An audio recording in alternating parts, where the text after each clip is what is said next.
So good evening, members. Good evening. Evening, sir. Yes. Good evening, sir. We have Satanizer. Good evening.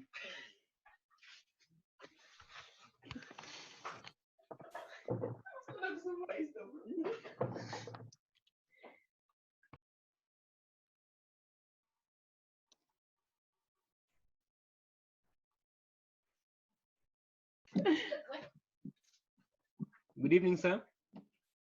Yes.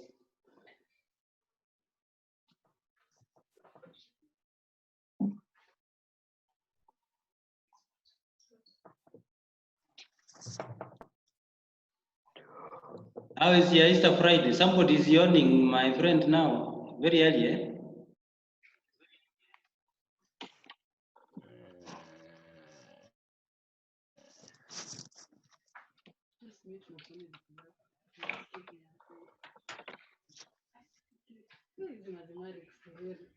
Unaelewa hapa kitu?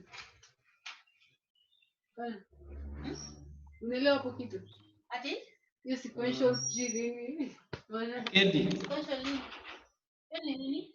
Asijui.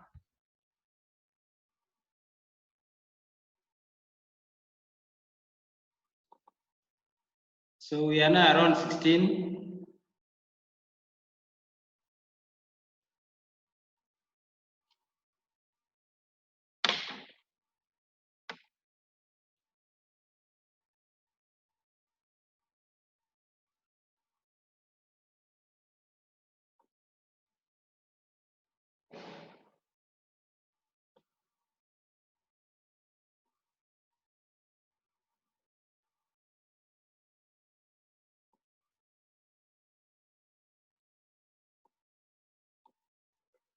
So as we had agreed, I was supposed to do the last topic today. So some of you are saying that it's Good Friday, but I think it will be better that we clear because we missed one of the classes, and I didn't see any other time that we can manage to do that. Depending on how fast we can be able to get the concept, this is actually supposed to take at most 1 hour.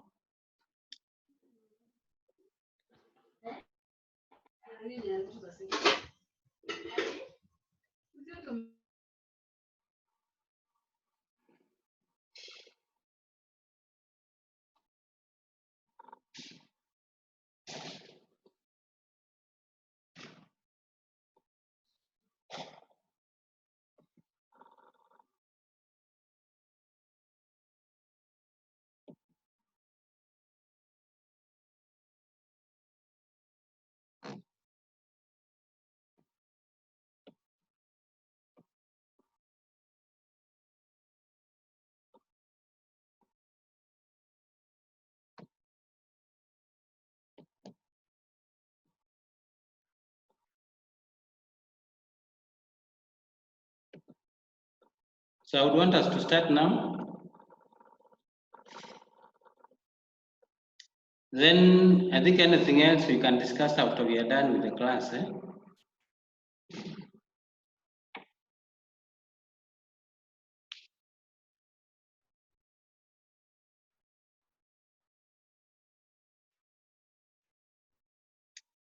Is it clear from my side? I've shared a window there. Is it okay? Yeah, it's clear. It's clear. Everything is clear from my side. It's okay. Yeah, we're good. Yeah, so let me start on sequential logic circuits. The last time we were doing combined circuits, which were around 7 of them.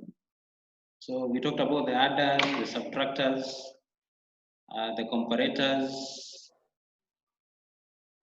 Then we looked at the multiplexers, the demultiplexers, the encoders, the decoders, mainly as actually those devices which we have together combined and they have no memory. But with sequential logic circuits, they're just in the same class, same level, and they're also developed using gates. Only that the difference is they usually have memory. Please note that when you look at the projection there, I have a combined circuit, and then some memory elements. So it usually has, or these circuits have got feedback, which enables them to store data, and our data is basically a 0 and a 1. They usually have two outputs which are complementing each other most of the time. And please note that most of them are clocked. They usually operate on a clock. Then we can indicate that there are two main types of these devices, which are given by synchronous and asynchronous. And you need to note that when you're talking about synchronous, is that they have the same clock. They are usually have no delay in most cases because of the same clock. You can see the clock is connected here and it's connected to the other one. So usually when you have an output here, you actually have an output at this point at the same time. So there is usually reduced propagation time. And as a result of that, we say that these circuits have less errors. Then we can also say that they are more stable because of the low errors that you're talking about. Then when you look at asynchronous, they are not controlled by a common clock. This one's what happens is that you're going to have an output here, which becomes the clock of the next one. So they usually have a large propagation time because when you have one clock, we have this output. The next clock, you have another output. The next clock, another output. And if you have very many stages, then you expect it to take a lot of time before you get your output. And because of that, they are prone to errors. We can also say that they are actually unstable because of the same reason. We are also going to talk about counters, which are of the same two categories. But let's look at the types of or examples of these circuits. And please know that we have flip-flops. So I'm indicating them down as types of sequential logic circuits.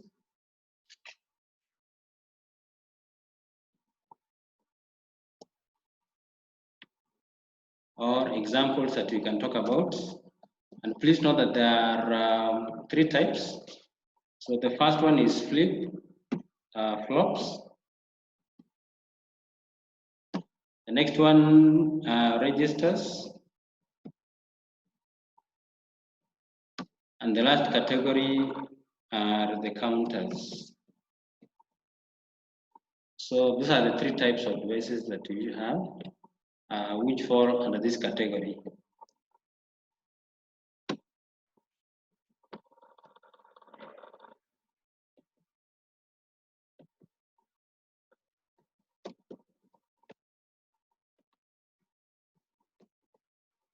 So it's like disappeared. But those are the devices. They have three types. And you're talking about flip-flops. We have registers. Then we also have counters. Now, the first category are just flip-flops. And please note that flip-flops, from the name itself, these are devices which change state. So they flip and flop. Means that they can open and close. Opening and close is basically the same as 0 and 1. All of them have got two outputs which are complementing, but most of them have got two inputs. Some will be having just one input. Now let's look at the types of flip-flops that we usually have, and they include the RS flip-flop. Then we have the JK flip-flop. Then we have the D flip-flop, and we also have the T flip-flop. Those are 4 types. And the RS means you reset and set. The JK means, I don't know why they call it jump and kill. The next one is a D flip-flop, which is basically data latch.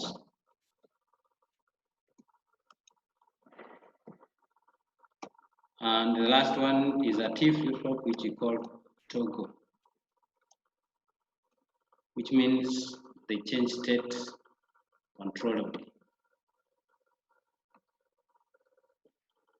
So those are the 4 types of flip-flops that we have: reset and set. That stands for RNs. Then jump and kill, which is JK. Then we have data latch, which is the D flip-flop. And lastly, you talk about the toggle flip-flop. So let's look at the first one, which is basically the RS flip-flop.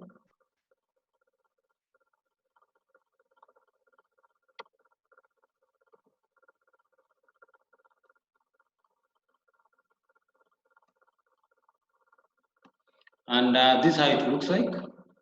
It's basically reset and set flip-flop. It has 2 inputs which are given by S and R.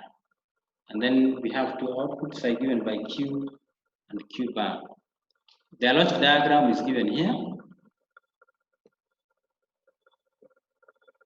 So as you can be able to see, there are 2 NOR gates which have been used to implement this, where we have an input at this point, then we have another input, this R, this S, R standing for reset, S standing for set. And then we have Q and Q bar, which are complementing as we agreed.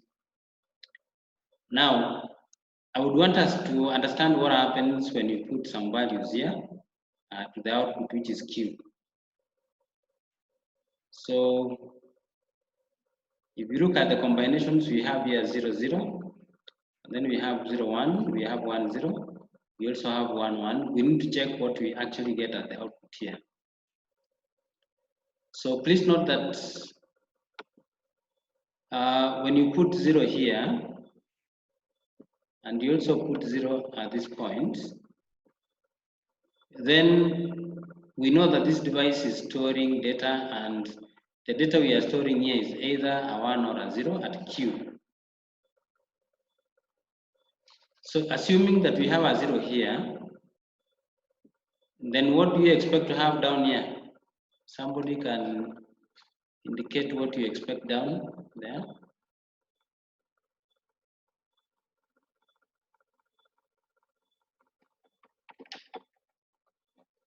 A 1. Yeah, the lower part here we're going to have a 1, that's correct. And then can somebody indicate what do you expect at this point?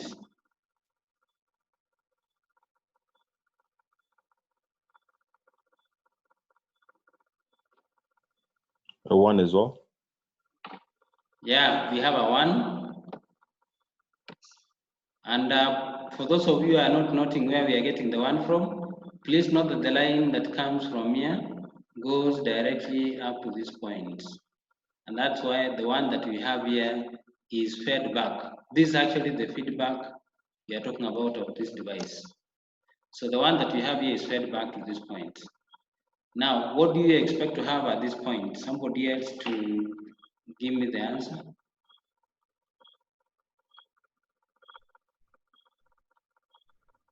Zero. What do you have here?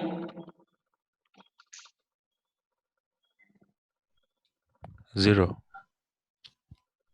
That's correct. We have a 0 here at this point.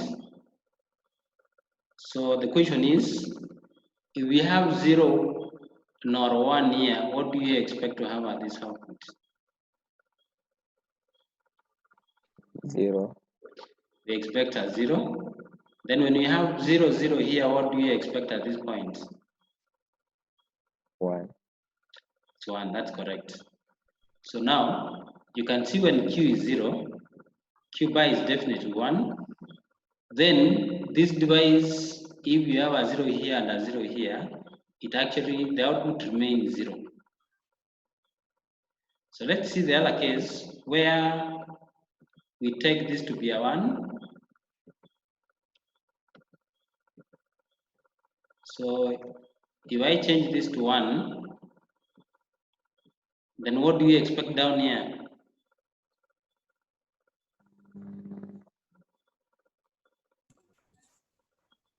Zero. That's correct. We expect a 0 because that's inverted. And if it's a 0, what do we expect feedback here? At this point? Zero. Up here we expect to have a 0. Down here we expect to have this is 0. And here we expect to have a 1. So 0, 0 through an OR gate, what will be the output?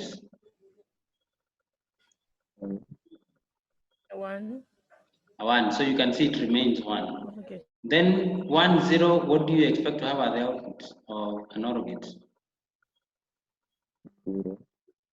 A 0, and that's what we are seeing here. So please note that when S is 0, R is 0, we have no change at the output. And that's what we refer to as no change. That's what you usually put at the output. Why is it no change? Why can somebody explain why it's no change? Why do we say no change?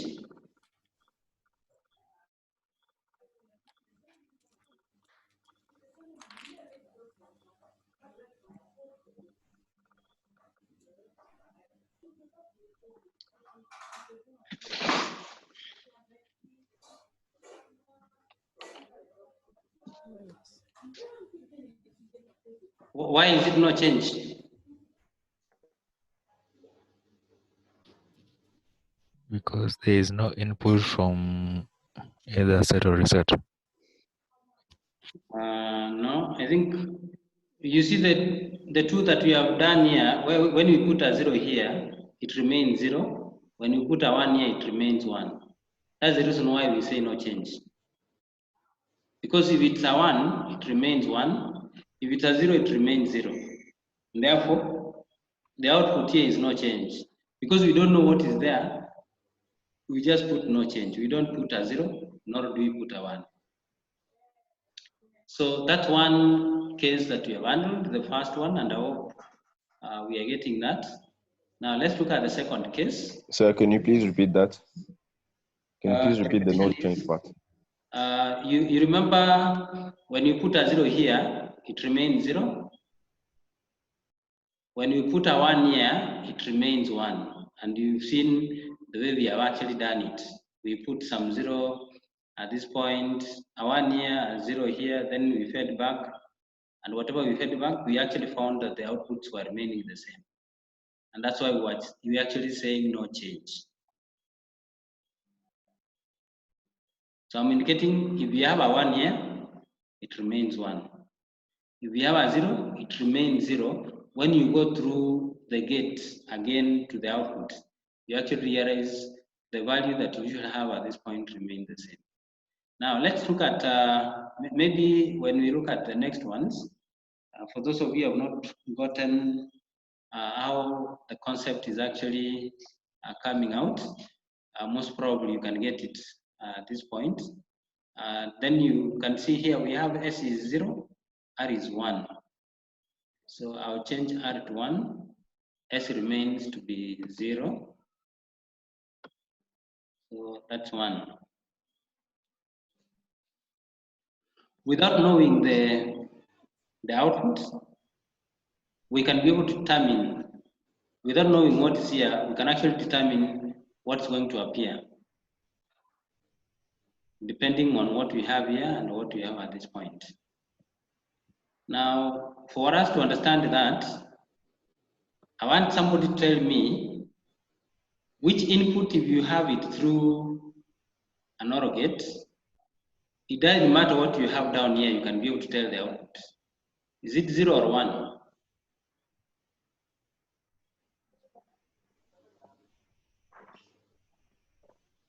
Zero. The question is, look at this NOR gate, look at this NOR gate. Which one can you be able to tell the output? Is it the first one or the second one? And why? The first one. Why? Because so long as any input in an OR gate is 1, the output will always be 0. That's very correct. In fact, repeat it. I would want you to repeat it for the other members to get it. The answer is the first one because in an OR gate for any input that's 1, You're the breaking. output will always be 0. Okay, let me ask, because they are saying you're breaking, but me, I'm getting you. So please note that to an OR gate, always you can be able to tell the output if you have one of the inputs 1. The output will be 0 if you have this to be 1. It doesn't matter what you have here. If this is 0, if this is 1, the output will always be 0. Anyway, maybe let me do a truth table here to remind most of us. So I'll do A, B, then we have F. The first F, the second F. The first F will be for the OR gate, the second F will be for the NOR gate. So 0, 0. What do you expect at the output of an OR gate? 1 or OR, yes, OR, not NOR. Zero. The first one here, I want us to put 0. OR, the 0. second one we put NOR. So if F is 0 for OR, what is NOR output? 1. 1, that's correct. Then let's have now the second combination, which is 0, 1. What do you expect for OR? 1. 1. NOR? 0. 0. 0, that's correct. Then 1, 0. What is the output there? 1. 1. That's correct. 1. Then 0. 0. Then the next one is 1, 1. Then 1 1. and 1 and 0. 0. That's correct. So please note that we are looking at a situation where we have a 1 to the input of an OR gate. So if let's say it's our A, which is 1. So it doesn't matter what you have at the other point. Assume that this is A and this is B. So when A is 1, 1, B can be 0 or 1. The output for an OR gate will always be 0. And that's why at this point I can comfortably put a what? A 0. So if I know that this is a 0, what will be this one? 0. 1. 1. 1. Please note that because it's inverted, 1. that should be a 1. 1. So you realize that it didn't matter what we have even here. We all know, if you know that this is 0, then this is 1. It doesn't matter what you have at these other two inputs. So you can see here, when R is 1, Q is actually 0, which we have gotten here. And what do you call that? What name do we give it? 0 reset. When we have a 0, we reset. That's actually what we have done. So let's look at the next one, and then maybe we can have more members getting the concept. The next one will be, so I will change the combinations, and I will have this to be 0, and that will be 1. So this is 0, and this is 1. So check, S is 1, R is 0.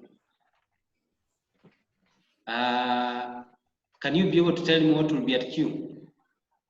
Based on what you have done just now, for the 1-0 combination, you can actually be able to get the answer.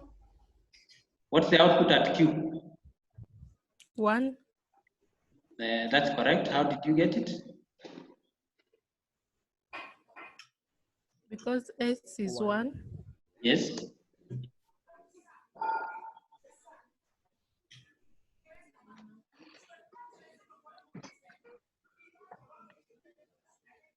Please explain.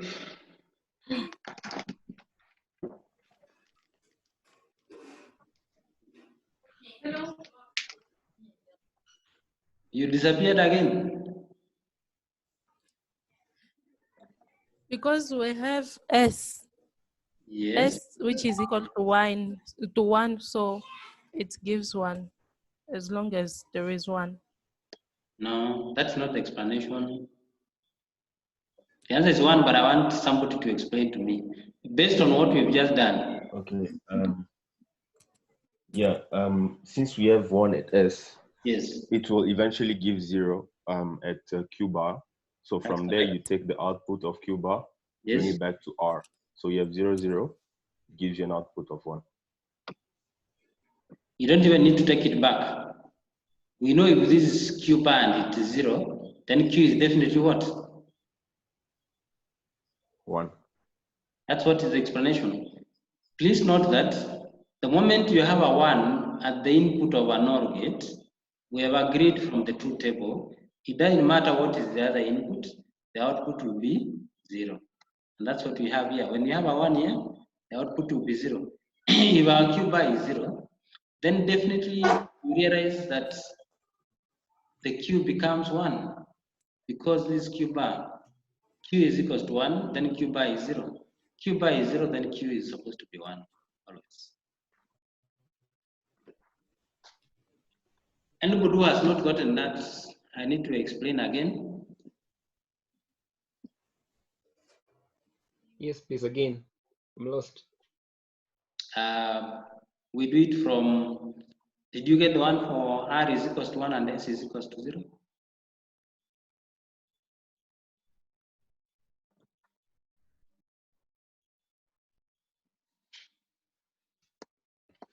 So let me do this one, and I would request that you get it very clearly the way I'm doing it. We are given a truth table here. S is 1, R is 0. That's what we are following. So you realize Yes. because S is 1 and R is 0, we are given that. You look at the gates. This gate here, because it has a 0 at the input, you can't determine the output. Why? Because when you have a 0 here, 0, if B is 0, the output is 1. If B is 1, the output is 0. So when it is 0, we can't determine the output. But when we have a 1, which is actually under the S, we can definitely be able to tell what is the output. Because if this is 1, this is 1, then definitely the output will be 0. It doesn't matter what you have at this input, the second input to the NOR gate. And that's why we are putting a 0 here. Because we are very sure. Yeah. I've said, if you have a 1 here, it doesn't matter. If you have a 0 here, still 0 output. If you have a 1 here, still 0 output. So you can determine. But now, we know this is Q bar. If Q bar is 0, then definitely Q will be what?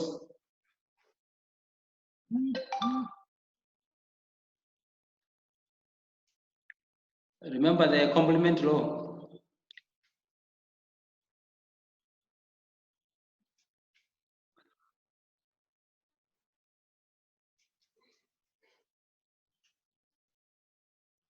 Remember the complement law. If this is 0, this is what? It's 1, sir. It's 1.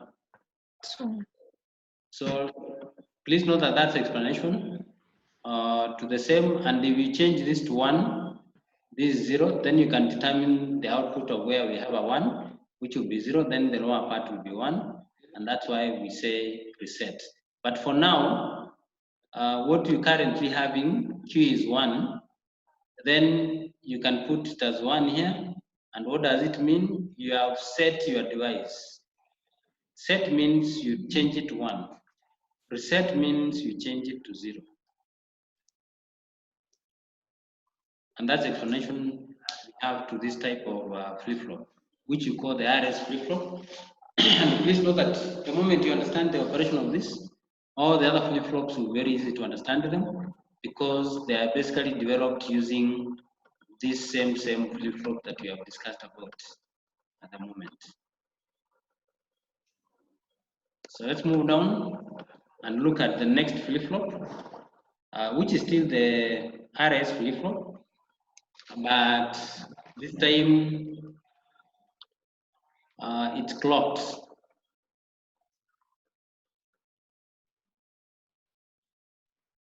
So I look at the clocked RS flip-flop. I'm not looking at the one which is developed using the AND gate, sorry, because the concept is the same. So this one I'm not looking at it because I'm looking at the one which is developed using the NOR gate, since all the other gates, all the other flip-flops I have down there are developed using this one. So let's look at the clocked RS flip-flop. Though first of all, we need to talk about what's a clock. Let's understand what's a clock. And please note that a clock is a signal which is square waveform used to trigger the operations of all the devices in the computer. And this one is rising, so it's supposed to be upwards, not downwards. And this one is facing down to indicate. Please note that falling is supposed to come down, and rising is supposed to go up. So I can even put them on the other side. So I put this one here. That's our rising one, and these are falling. Then there is level 1 and level 0. Please note that a device can be triggered at level 0 here or level 1. A device can be triggered when the signal is moving down or when it's moving up. When it's moving up, this is 1. When it's moving down, this is 0. When it's level 1, it's actually 1 or high level 1 and low level 0. So most of the devices we have in the computer are usually triggered using this kind of signal, which we call a clock signal, and it's appearing in terms of a square waveform. And you need to be aware that the speed of a processor is based on this waveform. How many times this square waveform is appearing in a second. So if you have a processor running at 9 gigahertz, it means this square waveform is appearing 9 times 10 to the power 9 times in a second. That's what it means. So let me look at the RS flip-flop, which is clocked. And we have it here. Please note that it has 2 inputs also, just like the one we have discussed about. But the difference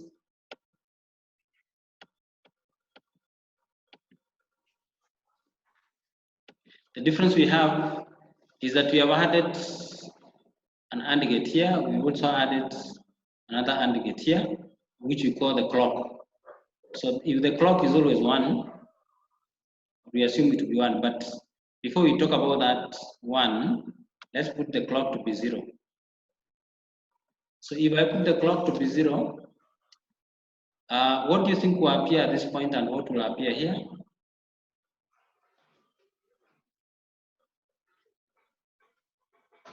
Zero, sir. Yeah, because this and the output of an AND gate is always 0 when one of the inputs is 0. Always. Just like the OR gate, the output is 1 if one of the inputs is 1. So assume these are R and these are S. What did we say about 0, 0? What do you expect at Q?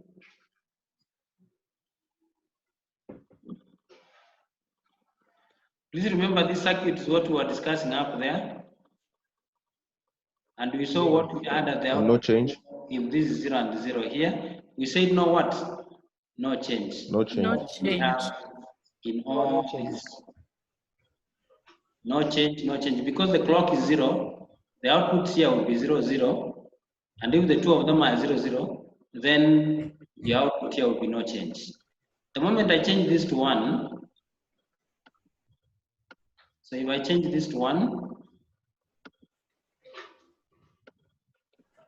but this is 0, and this is 0, what do you expect here again? 0, 0. That's correct. And the output will be no change. No Still change. no change. Yeah, and that's what we have at this point. So what happens if we change R to 1?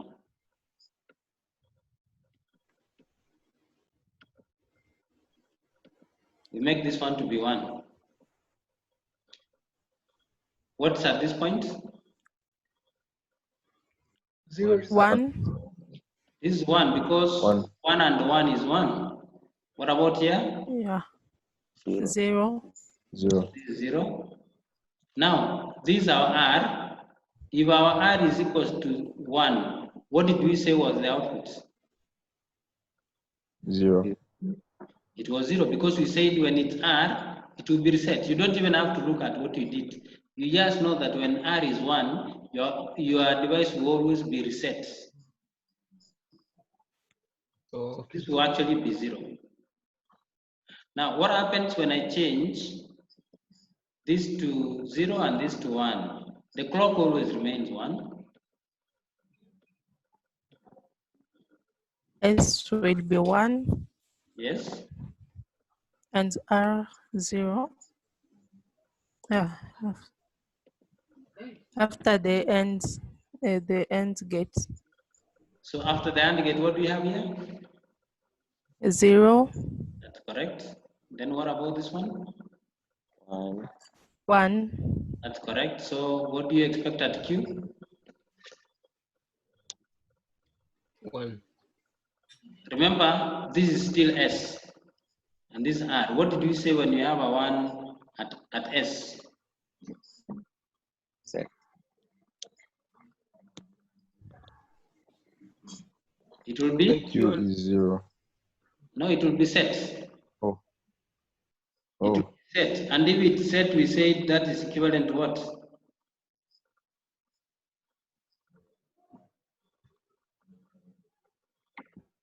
Set. Set, what do you expect to be the value? 1. 1. That's correct. So that's the operation of an RS flip-flop, the clocked one, and the one which is not clocked. You can see the outputs. So please look at that JK flip-flop, and as we go for the break, I will request you to get me the outputs based on what you have discussed before we come back. Okay. Let me display that JK.